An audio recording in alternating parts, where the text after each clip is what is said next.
प्रिय संस्कृत मित्राणि नमः संस्कृताय। आर के एजुकेशन स्टडी में आप सभी मित्रों का हार्दिक स्वागत अभिनंदन करते हुए आज हम पुनः एक बार प्रश्नों की श्रृंखला पे चर्चा करेंगे।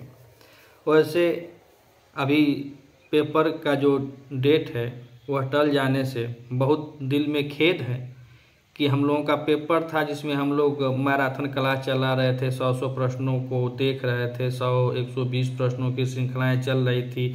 हमारे सभी भाई बहन रात दिन एक करके बस पेपर के लक्ष्य में लगे हुए थे और यह डेट आयोग ने टाल दिया, जिससे अब बहुत ज़्यादा धक्का तो पड़बे करेगा। दिल और दिमाग दोनों में बहुत दूर दराज लोग पहुँच कर तैयारी कर रहे हैं, गांव घर छोड़ करके बच्चों को, बीवी को, बहुत लोगों को छोड़ के लोग तैयारी कर रहे हैं। जितनी बहनें हैं अपना घर परिवार छोड़कर तैयारी कर रही हैं और यह आयोग बार बार डेट को बढ़ा रहा है, तो उसमें बहुत नुकसान भी हो रहा है। लेकिन कहीं ना कहीं अब हम लोग कर भी क्या सकते हैं, बस यही कर सकते हैं कि एक पॉजिटिव थिंकिंग के साथ, एनर्जी के साथ हमें यह जो रूटीन हमारा था उस पर हमेशा अब चलना ही पड़ेगा। चाहे पेपर जुलाई में हो, चाहे पेपर मई में हो, अब यह बस समझ लेना है कि हमको पेपर देना है, चाहे मई में हो या जुलाई में हो। तो इस लक्ष्य को रखते हुए हम लोग भी अब धीरे धीरे इस चैनल पे वीडियो प्रतिदिन ही डालेंगे, लेकिन अब थोड़ा सा व्यवस्थित ढंग से डालेंगे। कुछ कम प्रश्नों में डिस्कस करेंगे और आप लोग जो हमारी वीडियो को देखते हैं तो आप कमेंट के माध्यम से बताते रहिएगा। जो आप लोगों का सहयोग प्रेम मिलता है, प्रेम जो कमेंट के माध्यम से कि यहाँ कुछ गलती है, यहाँ कुछ सही है, तो ऐसा भी स्नेह प्रेम चलता रहे। तो आइए हम क्लास को आज शुरू करते हैं और आज क्लास को स्पेशल हम कालिदास, महाकवि कुलगुरु कालिदास जी की जितनी रचनाएं हैं उन रचनाओं में जो महाकाव्य लगे हुए हैं, 2-4 रचनाएं जो हैं उनसे जुड़ी हुई रचनाओं के प्रश्नोत्तरी पे आज हम लोग चर्चा करेंगे। तो यहाँ पे देखिए प्रश्न नंबर 31 और प्रश्न नंबर 31 है। तो यहाँ पे अब इस क्लास में आज हम रघुवंश, मेघदूत और कुमार संभव, ऋतु संहार, अभिज्ञान शाकुंतल इत्यादि सभी जो विषय हैं उस पे हम लोग आज चर्चा करते हैं। तो प्रश्न नंबर 31 आप लोगों को दिखाई दे रहा है। तो प्रश्न नंबर 31 में पूछ रहा है कि रघुवंशम की नायिका है। तो कालिदास जी की रचना है रघुवंश, जो महाकाव्य है 19 सर्गों में विभक्त है और इसमें 31 सूर्यवंशी कहा जाए या इक्ष्वाकु वंशीय राजाओं का वर्णन मिलता है। तो महाकवि कालिदास जी की रचना है रघुवंश और रघुवंश की नायिका कौन है यही पूछ रहा है। तो ऑप्शन कह रहा है कि वेणुमती हैं, बी कौशल्या हैं, सी सुदक्षिणा हैं और डी कह रहा है कि सीता है। तो प्रश्न नंबर 131 में देखा जाए तो यह सुदक्षिणा होती हैं। रघुवंश की जो नायिका होती हैं वह सुदक्षिणा होती हैं। प्रश्न नंबर 131 में विकल्प हमारा सी सही होता है।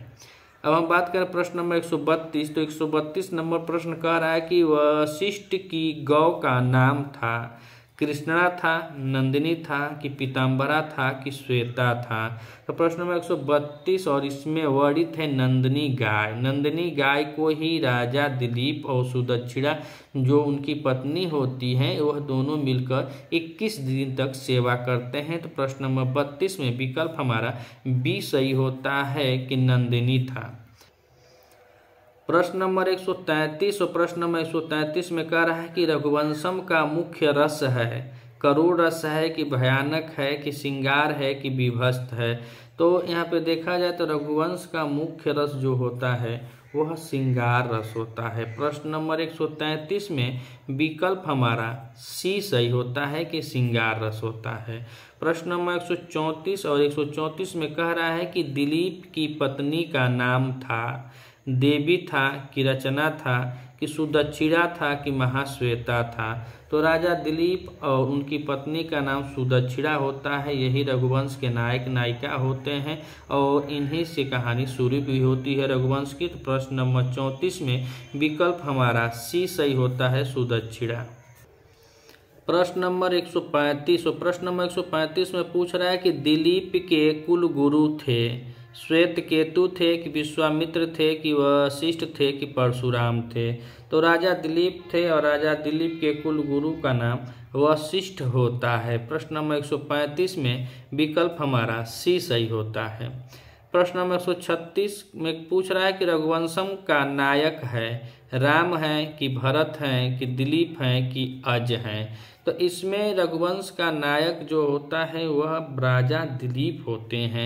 रघुवंश महाकाव्य 19 सर्गों में विभक्त है और इसके नायक राजा दिलीप होते हैं और नायिका जो होती है सुदक्षिणा होती है। रघुवंशम का मुख्य रस जो होता है वह श्रृंगार रस प्रधान यह महाकाव्य है रघुवंशम।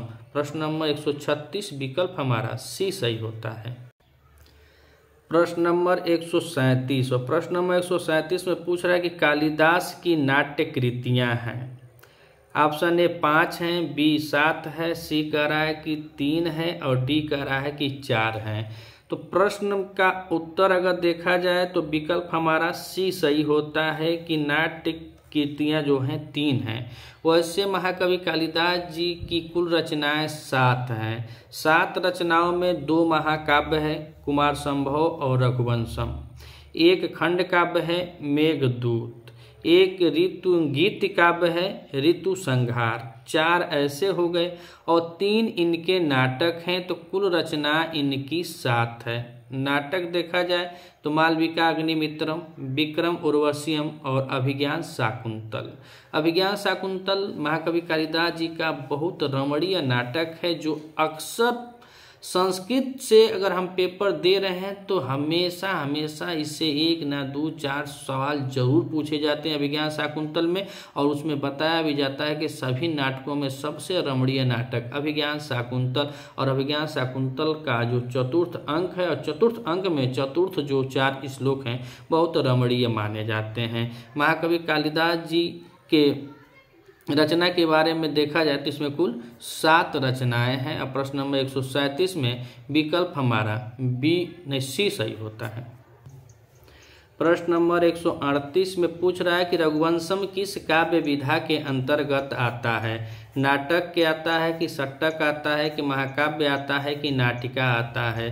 तो नाटिका में तो रत्नावली आती है और नाटक रूपक के अंतर्गत आता है। रूपक के 10 भेद होते हैं और उपरूपक के 18 भेद होते हैं। तो रघुवंशम की काव्य विधा महाकाव्य के अंतर्गत आता है। नाटक षट्टक और नाटिका नहीं, यह महाकाव्य है, 19 सर्गों का है। प्रश्न नंबर 138 में विकल्प हमारा सी सही होता है। प्रश्न नंबर 139 और 139 में पूछ रहा है कि दिलीप थे चंद्रवंशी थे कि सूर्यवंशी थे कि साकल्यवंशी थे कि नक्षत्रवंशी थे। तो राजा दिलीप जो थे वह सूर्यवंशी थे और या इक्ष्वाकुवंशी भी होते हैं और सूर्यवंशी भी। तो दिलीप पूछ रहा है रघुवंशम में महाकवि कालिदास जी ने बतलाया कि यह लोग सूर्यवंशी होते हैं। प्रश्न नंबर 39 में विकल्प हमारा बी सही होता है। प्रश्न नंबर 140 में कह रहा है कि कालिदास की रीति है कौशिकी रीति है कि वैदर्भी रीति है कि गौड़ी रीति है कि भैरवी रीति है। तो महाकवि कालिदास जी उपमा के सम्राट माने जाते हैं, उपमा कालिदास से भी कहा जाता है। और इनकी रीति की बात करें तो यह वैदर्भी रीति के होते हैं। प्रश्न नंबर 144 में 140 प्रश्न 140 में विकल्प हमारा बी सही होता है कि ये वैदर्भी रीत के होते हैं और इनका गुण माधुर्य और प्रसाद गुण आता है। प्रश्न नंबर 140 में विकल्प हमारा बी सही होता है। प्रश्न नंबर 141 और 141 में कह रहा है कि आषाढ़स्य प्रथम दिवसे किस ग्रंथ से उद्धृत है। अब यहाँ तक रघुवंश था, अब इनकी यह खंड काव्य रचना है। मेघदूत खंड काव्य है, 2 खंडों में विभक्त है, पूर्व मेघ और उत्तर मेघ। पूर्व मेघ में कवि कालिदास जी ने भारत के भौगोलिक सुंदरता का वर्णन किया है और उत्तर मेघ में यक्ष के द्वारा वहाँ के अलकापुरी कैलाश पर्वत और यक्षिणी के सौंदर्य का वर्णन मिलता है। यह जो यहाँ पे पंक्ति पूछी गई है यह मेघदूत का है। मेघदूत का जो मंगलाचरण होता है वह मंदाक्रांता छंद में है। और मंगलाचरण की बात करें तो वस्तु निर्देशात्मक मंगलाचरण है। मंगलाचरण 3 प्रकार के होते हैं, आशीर्वादात्मक होते हैं, नमस्कारात्मक होते हैं और वस्तु निर्देशात्मक होते हैं, जिसमें कहानी शुरू से ही चालू हो जाती है। वो है मंगलाचरण क्या कहलाता है, वस्तु निर्देशात्मक मंगलाचरण कहलाता है। तो आषाढ़स्य प्रथम दिवसे मेघमालिष्ट सानु। अर्थात वह यक्ष जो बिरही यक्ष था वह आषाढ़ के प्रथम दिन मेघ को देखता है। जब इसकी रचना कवि कालिदास जी मेघदूत की रचना करते हैं तो वह बिरही यक्ष का श्राप का समय मात्र शेष 4 महीने बचे थे, और जो शेष बचे थे उसी को कवि कालिदास जी ने विशेष रूप में वर्णित कर दिया। और देव प्रबोधनी के दिन उसका श्राप खत्म होने वाला था, लेकिन कवि की लेखनी चलने लगती है आषाढ़ महीने से। तो आषाढ़ से प्रथम दिवस से किस ग्रंथ से उद्धृत है? तो मेघदूत से। आपको सोचना है, ये नहीं है, मेघदूत से। मेघदूत मंदाक्रांता छंद में निबद्ध है, पूरा मेघदूत मंदाक्रांता छंद में निबद्ध है, और टीजीटी में हमें मेघदूत पूरा पढ़ना है। अगर आप इस चैनल पर नए हैं तो चैनल को सब्सक्राइब कीजिएगा। अगर मेघदूत के श्लोक वाइज वीडियो आपको देखना है तो आप हमारे दूसरे चैनल आरके संस्कृत स्टडी पे आप उसको सब्सक्राइब करेंगे तो उस पर मेघदूत के प्लेलिस्ट में पड़े हुए हैं, एक एक श्लोकों की व्याख्या की गई है, चाहे उत्तर रामचरितम हो, चाहे नीति शतकम हो, चाहे यह मेघदूत हो। अर्थात टीजीटी के जितने ग्रंथ हैं सबकी वीडियो वहाँ पे श्लोक वाइज पड़ी हुई है। और हमारे इस चैनल पे बस हम लोग प्रश्न उत्तर ही कराते हैं, चूँकि अब किताब से ही कराते हैं, डिजिटल बोर्ड का भी व्यवस्था नहीं है। और थोड़ा जो आवाज़ कम बेसी होता है, कुछ गलती होती है तो पुस्तक के ही थ्रू होती है। पुस्तक में जो ऑप्शन होता है तो हम न ध्यान देते हुए वो टिक भी मार देते हैं, तो आप लोग समझते भी हैं। यह आपका हम कोटि कोटि आभार व्यक्त करते हैं कि आप लोग समझते हैं कि हाँ यहाँ गलती है, हाई है, तो हम देखते भी हैं। तो डिजिटल बोर्ड न होने के कारण हम किताब से ही करवाते हैं और मोबाइल से ही वीडियो बनाते हैं और मोबाइल से ही चढ़ाते हैं। तो आप लोगों का सहयोग और स्नेह बना रहे। आषाढ़ के प्रथम दिवस मेघदूत से है। प्रश्न नंबर 142 और 142 में कह रहा है कि रघु ने किस यज्ञ को संपन्न किया था? राजसूय यज्ञ को कहा, कि विश्वजीत को, कि अश्वमेध को, कि पुत्रेष्ठी को? तो प्रश्न नंबर 142 में देखा जाए तो दिलीप ने कौन सा यज्ञ संपन्न किया था? तो राजसूय यज्ञ नहीं होता है, अश्वमेध नहीं होता है, वह विश्वजीत यज्ञ करते हैं, विश्वजीत यज्ञ को संपन्न करते हैं। प्रश्न नंबर 142 में विकल्प हमारा बी सही होता है। प्रश्न नंबर 143 और 143 में पूछ रहा है कि विदूषक राजा का होता है? विनोद प्रिय सहचर होता है, कि मित्र होता है, कि सेवक होता है, कि अनुचर होता है?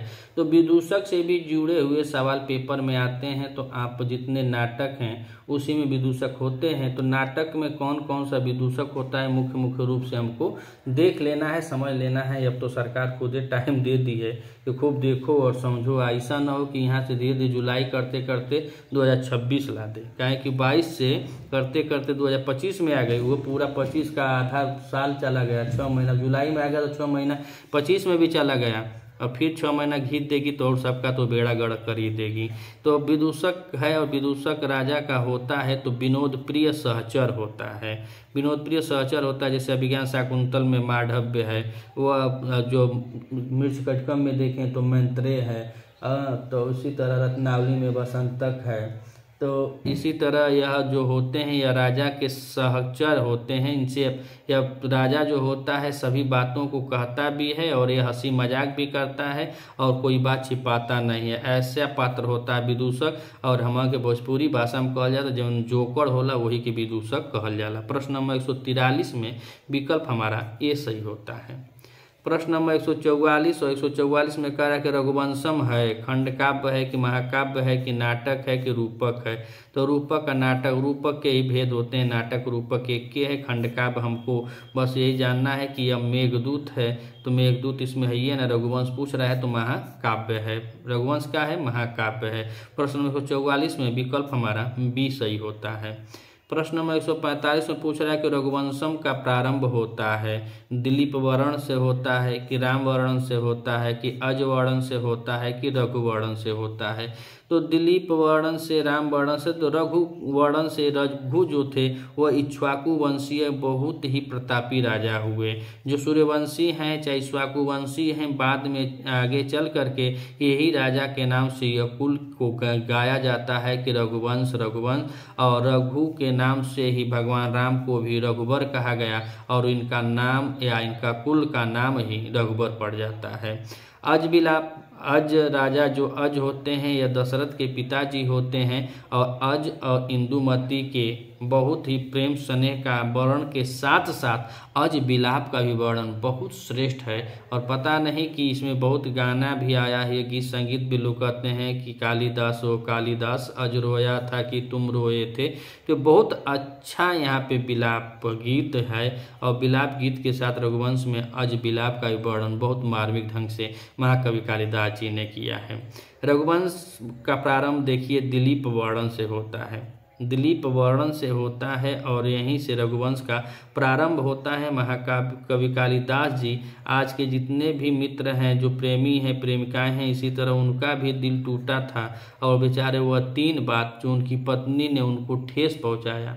दुनिया का कोई ऐसा काम नहीं है जिस पे कहीं ठेस न लगे तो वह हो नहीं सकता है। तो उनको ठेस लगाई थी उनकी ही पत्नी विद्योत्मा। जब उनको बोलती है तो वह बात उनको लग गई और जब लग जाती है तो वह जा कर के रघुवंश कुमार संभव का वह रचना करते हैं। प्रश्न नंबर 145 में विकल्प हमारा ए सही होगा कि दिलीप वर्ण से शुरू होता है।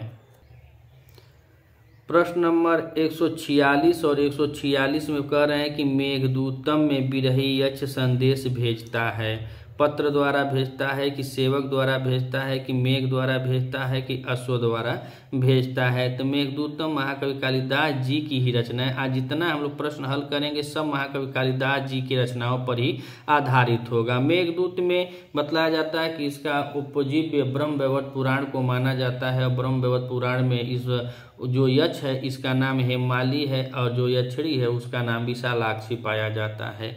और यह जो दूत की कल्पना है महाकवि कालिदास जी ने वाल्मीकि रामायण से लिया है। जैसे भगवान हनुमान जी जाते हैं मुद्रिका लेकर के माता सीता का लंका में पता लगा कर आते हैं, वैसे ही यह मेघ को दूत बनाता है और मेघ को दूत बनाने से इसका नाम ही मेघदूत पड़ गया। और यक्ष बेचारा इतना अपनी प्रियतमा, अपनी पत्नी, अपनी भार्या के प्यार में व्याकुल था कि मैंने तेरे लिए रे जग छोड़ा तो मुझको छोड़ चली। वैसे ही वह सभी कार्यों को प्रमाद किया, वह अपने सभी कार्यों में प्रमाद किया बस अपनी पत्नी के लिए। लेकिन ईश्वर की ऐसी दशा थी कि वह ईश्वर और समय किसी का होता नहीं है, वह समय ही उसकी पत्नी से उसको दूर कर दिया। वह बिहुबल यक्ष जब मेघ को देखता है बेचारा तो फपक फपक के अपने मन में अब क्या करे, वो रोता ही होगा और कहता है मेघ से कि अब कोई दिखाई नहीं दे रहा है तो तुम ही मेरे संदेशी को ले जाओ। पहले वह मार्ग बताता है फिर बाद में संदेशा बतलाता है और यह 2 खंडों में विभक्त है, पूर्व मेघ और उत्तर मेघ। प्रश्न नंबर 146 में विकल्प हमारा सी सही होता है कि मेघ के द्वारा भेजता है। प्रश्न नंबर 147 में कह रहा है कि अभिशप्त यक्ष की पत्नी है। जो यक्षिणी होती है वो कहाँ रहती है, अलकापुरी में रहती है कि अयोध्यापुरी में कि जनकपुरी में कि विंध्यापुरी में। तो अयोध्यापुरी का कहीं वर्णन नहीं है, जनकपुरी का भी नहीं है।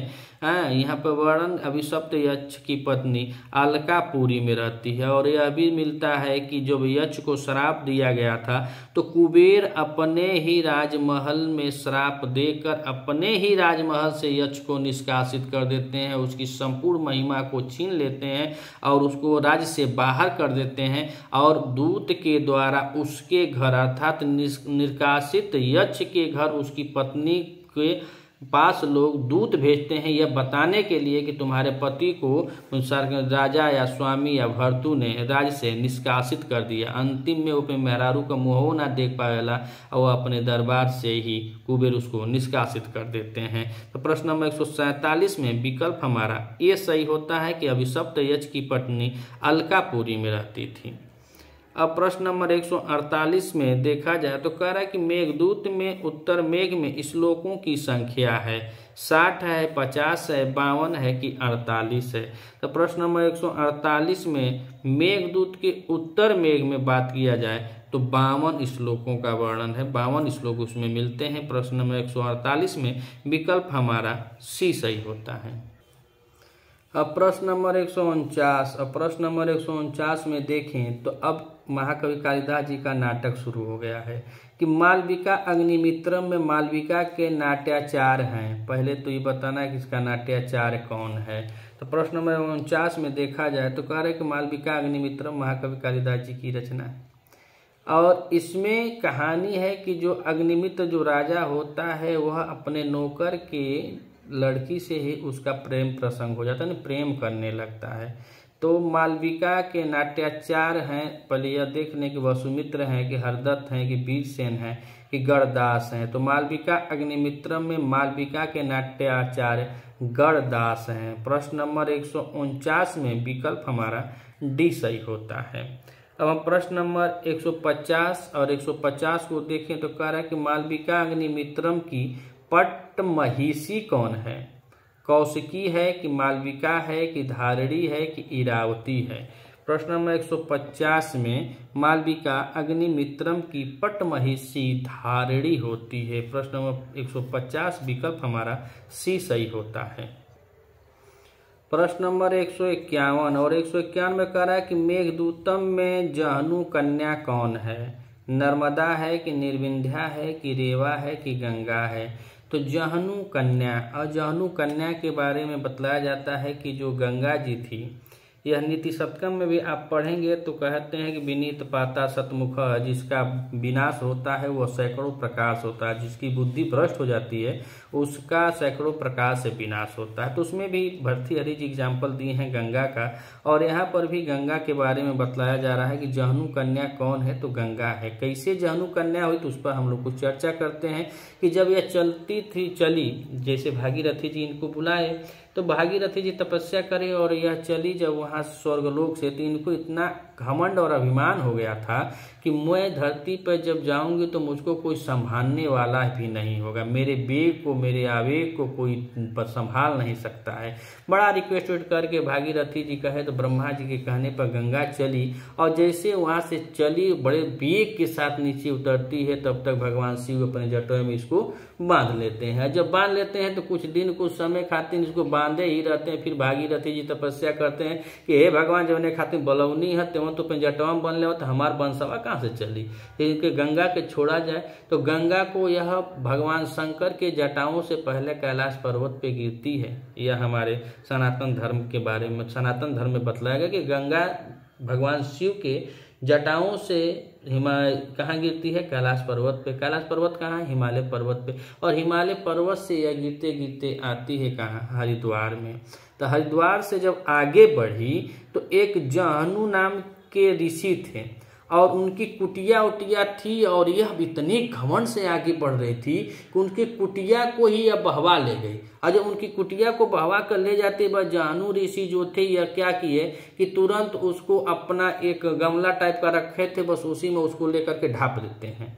और जब बंद कर देना पनिया खत्म, पनिया न आगे जा रहा है न पीछे, बस वहीं पर रुक गया। अब जहनु ऋषि इसको कर लिए कि अब कैद कर लिए और गंगा वहां से निकल नहीं पा रही थी। फिर तपस्या किया गया, फिर भागीरथी तपस्या किए, जहनु ऋषि को बताया तो जहनु ऋषि से कहा गया कि यह जब तक गंगा रहेगी तब तक आपकी कन्या के रूप में यह नामित रहेगी, आपकी ही लड़की रहेगी। इसको पिता बन करके इसको माफ कीजिए, इसको छोड़ दीजिए। तो जहनु जो ऋषि थे वह इसको छोड़े, तब से इन्हें जहनु कन्या भी कहा जाता है। तो मेघदूत में जहनु कन्या गंगा के ही बारे में कहा गया है। प्रश्न नंबर 151 में विकल्प हमारा डी सही होता है। अब हम प्रश्न नंबर 152 देखें तो कह रहा है कि मेघदूतम की यक्षिणी साप दिवसों की गणना किससे करती है? बहुत इंपॉर्टेंट प्रश्न है यह। पुष्पों से करती है कि लेखनी से करती है कि मड़ियों से करती है कि अन्न से करती है? तो जब हम लोग पढ़ेंगे पूर्व मेघदूत तो अब तो थोड़ा टाइम है, ये है जो अपने तैयारी में लगे हुए हैं भाई बहन तो अपने स्तर से आगे हैं तो आगे ही निकलते रहे। लेकिन जो अब आए हैं कुछ भाई बंधु जो आए हुए हैं वह चाहे तो थोड़ा टाइम रहते हुए मूल ग्रंथों का वाचन कर लेंगे तो बहुत अच्छा सुविधा होगी। मूल ग्रंथों का वाचन बहुत अनिवार्य रूप से करना है। तो जब मूल ग्रंथों का वाचन करेंगे तो उसमें प्रश्नोत्तरी में आसानी हो जाती है। तो मेघदूत की यक्षिणी साप दिवसों की गणना किससे करती है? लेखनी से नहीं, अन्न से नहीं, मड़ियों से नहीं, वह पुष्पों से करती है। यह पूर्व मेघ में बताया कि पुष्पों से ही वह मेरी आने की अभिलाषा सोच करके हमारे जो यह दिन है साप के दिवस है वह पुष्पों से गणना करते हुए देहली पर रख रही होगी। प्रश्न नंबर 152 का विकल्प हमारा ए सही होता है। अब हम प्रश्न नंबर 153 देखें तो 153 में कह रहा है कि विक्रमो और वसीयम में कुल अंक हैं, तो विक्रम उर्वशीयम में कितने अंक हैं? तो इसमें 5 अंक हैं। कितने अंक हैं? 5 अंक हैं। अभिज्ञान शाकुंतल में 7 अंक हैं। तो यह सब महाकवि कालिदास जी की लेखनी है और उन्हीं पर हम लोग चर्चा कर रहे हैं। तो प्रश्न नंबर 153 में विकल्प हमारा बी सही होता है कि 5 अंक की है। अब हम प्रश्न नंबर 154 देखें तो 154 नंबर प्रश्न में कह रहा है कि कंठश्लेष प्रणयिनी जाने किम पुनर्दूरसंस्थे। इसमें जन शब्द किसका बोधक है? जन शब्द किसका बोधक है? राजहंस का है कि मेघ का है कि यक्ष का है कि चातक का है? तो प्रश्न नंबर 154 में देखा जाए तो यह कई बार विवादित प्रश्न रहा है कि कंठश्लेष प्रणयिनी जने। कंठश्लेष मानो कंठ से श्लेष माने चिपकना होता है, प्रणय प्रियतमा। तो कौन कंठ से चिपकने के लिए प्रेरित है? कौन है? या प्रेमी है कि प्रेमिका है? यक्ष है कि यक्षिणी है? यही बात पर कई बार इसमें प्रश्न पर विवादजनक हो गया। इसमें विवादित प्रश्न इसको कहा जाता है। पर टिप्पणियां भी आई थी कि इसमें कौन है? कंठ श्लेष प्रणयिनी जने। तो बताइए कंठ श्लेष मनो जो अपने कंठ से चिपकाना चाहता, तो ऐसे देखा जाए तो यक्षिणी तो अपने घर है, अलकापुरी में है, जैसे तैसे वह भी अपनी प्रियतम के लिए परेशान है, लेकिन यह दूर है यक्ष, तो यह ज्यादा अच्छा अर्थात अपनी नायिका के प्रति ज्यादा आसक्त होता है। तो ये इसको बाद में यक्ष मान लिया गया था। जन शब्द का अर्थ यक्ष मान लिया जाता कि यक्ष जो है वही ज्यादा होगा कि क्या करने के लिए? कंठश्लेष प्रणयिनी अर्थात अपनी प्रेमिका को गले लगाने के लिए। प्रश्न नंबर 154 में जन शब्द किसका बोधक है? तो यक्ष का है। प्रश्न नंबर 154 में विकल्प हमारा सी सही होता है। प्रश्न नंबर 155 और 155 में कह रहा है कि मेघदूतम के अनुसार मेघ तत्व है, पर्वत है, आकाश है, ज्योति है या इनमें से कोई नहीं। तो प्रश्न नंबर 155 में धूम ज्योति सलिला मारुताम सन्निपात क्वमेघ। इसमें कालिदास जी बताए कि मैं जानता हूं कि यह संदेशा कहाँ चतुर इंद्रियों वाले लोग देते हैं, सुनाते हैं, लेकिन यह मेघ जो धूम माने धुआं, ज्योति, प्रकाश, जल इत्यादि मारुत हवा से बना मिश्रण से बना हुआ मेघ कैसे यह संदेशा को लेकर जाएगा, कैसे सुनाएगा, यह मैं भी जानता हूं, लेकिन वह बिरही यक्ष पकामता ही प्रकृत कृपणा अर्थात जो कामर्त व्यक्ति होता है, जो कामुक व्यक्ति होता है, वह चेतन अचेतन में भेद नहीं कर पाता है। इसी तरह यक्ष की यह दशा है। और यहाँ पे पूछ रहा है कि मेघदूत के अनुसार मेघ तत्व है, पर्वत नहीं है, आकाश नहीं है, ज्योति है। प्रश्न नंबर 155 में विकल्प हमारा सी सही होता है। अब हम बात करें प्रश्न नंबर 156। तो कालिदास को कौन सी शैली प्रिय है? तो प्रश्न 156 में हम सब जानते हैं क्योंकि वैदर्भी शैली थे, वैदर्भी रीति या वैदर्भी शैली। प्रश्न नंबर 156 में विकल्प हमारा बी सही होता है। प्रश्न नंबर 57 और यह बहुत इंपोर्टेंट प्रश्न है, इंपोर्टेंट एकदम है कि संचारणी दीप शिखे व रात्रो रघुवंशम में किस कथा प्रसंग से संबद्ध है? अर्थात जो दीप शिखा की उपाधि महाकवि कालिदास जी को प्राप्त हुई थी वह इसी रचना से हुई थी, रघुवंश से ही। रघुवंश से की रचना करते हैं और इसमें इन्हें दीप शिखा की उपाधि प्राप्त हुई थी। और यहाँ पे कह भी रहा है कि संचारणी दीप शिखे व रात्रो रघुवंशम में किस कथा प्रसंग से संबंध है? दिलीप गो सेवा से है, सीता विसर्जन से है, इंदुमती स्वयंवर से है कि विश्वजीत यज्ञ से है? तो संचारणी दीप शिखे रात्रो रघुवंश के इंदुमती स्वयंवर से होता है। किससे होता है? इंदुमती स्वयंवर से। यही इंदुमती जब चली जाती हैं, जो नारद की बीड़ा से पुष्प गिरता है इनके शरीर पर और यह मृतलोक छोड़कर चले जाती हैं, तो बहुत विलाप करते हैं, यह जो बहुत अधिक ज्यादा रोते हैं। प्रश्न नंबर 157 में विकल्प हमारा सी सही होता है। अब हम बात करें प्रश्न नंबर 158। 158 में कह रहा है कि रघुवंशम में कितने राजाओं का वर्णन है? 20 है कि 31 है कि 21 है कि 12 है? तो रघुवंशम में इक्ष्वाकु वंशीय या सूर्यवंशीय कुल 31 राजाओं का वर्णन है। माना जाता है कि यह राजा दिलीप से शुरू होता है और अग्निवर्ण तक आता है। प्रश्न नंबर 158 में विकल्प हमारा बी सही होता है। प्रश्न नंबर 159 और 159 में कहा है कि रघुवंश में रघु के वर्णन में किस रस की प्रधानता है? वीर रस की, करुण रस की, शांत रस की कि श्रृंगार रस की? तो प्रश्न नंबर 159 में देखा जाए तो रघुवंशम में जब रघु वर्णन चलता है तो उसमें शांत रस की प्रधानता होती है। प्रश्न नंबर 159 में विकल्प हमारा सी सही होता है। अब हम बात करें प्रश्न नंबर 160। तो 160 नंबर प्रश्न में कह रहा है कि रघुवंशम की समाप्ति होती है राम वर्णन से होती है कि लव कुश वर्णन से होती है कि अज वर्णन से होती है कि अग्नि वर्ण वर्णन से होती है? तो हमने अभी बताया कि यह राजा दिलीप से शुरू होता है और अंतिम राजा जो रघुवंश का होता है वह अग्निवर्ण होता है। और यहीं पे पूछ भी रहा है कि रघुवंशम की समाप्ति होती है तो राम वर्णन से नहीं, लव कुश वर्णन से नहीं, अज वर्णन से नहीं, अग्निवर्ण वर्णन से यहाँ पे रघुवंश की समाप्ति होती है। प्रश्न नंबर 160 में विकल्प हमारा डी सही होता है। प्रश्न नंबर 161 और 161 में कह रहा है कि मेघदूतम में अभिशप्त यक्ष स्थित है, चित्रकूट में है कि हेमकूट में है? और सी ऑप्शन दे रहा है कि रामगिरी आश्रम में है कि कण्व आश्रम में। तो कण्व आश्रम का वर्णन तो हमें मिलता है अभिज्ञान शाकुंतल में। और यहाँ पे कह रहा है कि मेघदूत में अभिशप्त यक्ष स्थित था तो रामगिरी आश्रम में था। पहले ही श्लोक में यह वस्तु निर्देशात्मक मंगलाचरण है मेघदूत का। और शुरू में ही कवि जी बताते हैं कि कश्चित् कांता विरह गुरुणा स्वाधिकारात् प्रमत्त शापेनास्तं गमित महिमा वर्षभोगेण भर्तु यच्छ चक्रे जनकतनया स्नानपुण्योदकेषु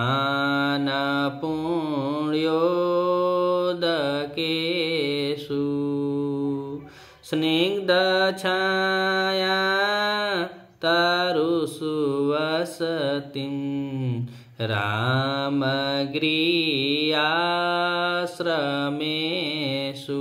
तो रामगिरी के आश्रमेषु मतलब आश्रमों में बहुवचनांत है। तो रामगिरी पर्वत है और रामगिरी के पर्वतों पर जो सिग्न छाया से सिग्न घना छायों में युक्त जो आश्रम बने हैं उस आश्रम में वह अभिशप्त जो यक्ष होता है वह निवास करता है। और कौन करता है? तो कह रहे कश्चित कोई यक्ष, अपना जो कोई यक्ष है तो कश्चित यक्ष चक्रे है वसतिम रामगिरी आश्रमेषु, अर्थात कोई यक्ष है जो रामगिरी के आश्रमों को अपना निवास स्थान बनाता है या रामगिरी पर्वत पे निवास करता है। और वहाँ का जल कैसा है? तो माता सीता के स्नान करने से वहाँ का जल पूर्ण उदित हो उठा है और भगवान राम के नाम से ही यह पर्वत का नाम भी रामगिरी पड़ा। अर्थात महाकवि कालिदास जी वस्तु निर्देशात्मक मंगलाचरण करते हुए भी नमस्कारात्मक मंगलाचरण के बराबर किए। कहें कि भगवान राम और सीता का नाम बड़े स्नेह और प्रेम से लिए हैं कि रामगिरी पर्वत भगवान राम के जहाँ आने से जिस पर्वत का नाम राम पड़ गया और जहाँ जिस पर्वत पे जो जल है वह माता सीता के स्नान करने से, वह जनक तनया स्नान पुण्योदकेषु, माता सीता के स्नान करने से जहाँ का जल भी पूर्ण उदित उठा, ऐसे जगह पर कोई यक्ष निवास किया तो रामगिरी पर्वत पे, तो रामगिरी के आश्रमों में। प्रश्न नंबर 161 में विकल्प हमारा सी सही होता है। अब हम देखें प्रश्न नंबर 162। तो 162 में कह रहा है कि मेघदूतम में पूर्व मेघ में श्लोकों की संख्या है 72 है कि 60 है कि 63 है कि 58 है।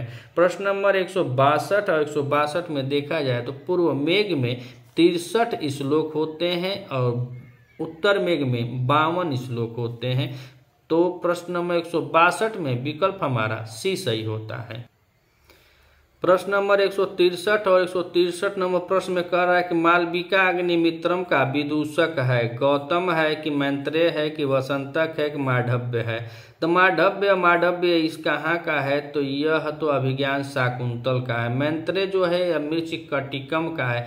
वसंतक जो है वह रत्नावली का है और गौतम जो है वही मालविका अग्निमित्रम का है। तो ये पूछ रहा है मालविका अग्निमित्रम का विदूषक है तो गौतम है, और इसके पहले देखिए गौतम है और गौतम जो है इसका विदूषक है। और मालविका अग्निमित्रम या महाकवि कालिदास जी की रचना है और उन्हीं की रचनाओं पर हम लोग चर्चा कर रहे हैं। तो प्रश्न नंबर 163 में विकल्प हमारा ए सही होता है।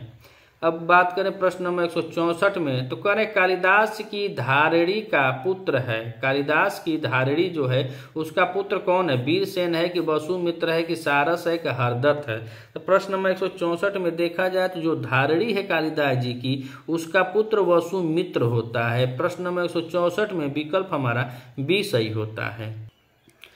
प्रश्न नंबर 165 नंबर प्रश्न कर रहा है कि मेघदूतम में यक्ष के अनुसार कितने मास शेष हैं। तो मेघदूत में यक्ष के अनुसार कितने मास शेष हैं, तो का शेष है, तो वही श्राप का महीना पूछ रहा है कि कितने महीने शेष बच गए थे। तो मेघदूतम में जो निष्कासित यक्ष होता है उसके मालिक अर्थात कुबेर जी श्राप देते हैं 1 साल अर्थात 12 महीना के लिए। 12 महीना में वह 8 महीना यह यक्ष जो है वह रामगिरी पर्वतों पर निवास कर चुका था। वह विरही यक्ष इतना विरह के कारण इतना दुबला पतला हो गया था कि वह जिस कंगन को धारण करके आया था सोने के आभूषणों को, वह कंगन भी उसके कलाई से गिर जाते हैं। वह कलाई से गिर जाते हैं लेकिन उसको नहीं ढूंढता है। बताइए इतना संपन्न था वह। आज तो एगो फुरहोरी है राजा तो लोग लगी डेहरी में टार्च बार के जो है, लेकिन उतना वह आभूषण धारण किया था, कलाई से सोने के कंगन इत्यादि आभूषण गिर जाते हैं। इतना कमजोर था लेकिन अपनी प्रिया के लिए बहुत ही बेचारा पागल होता है, बहुत विरह में वह होता है।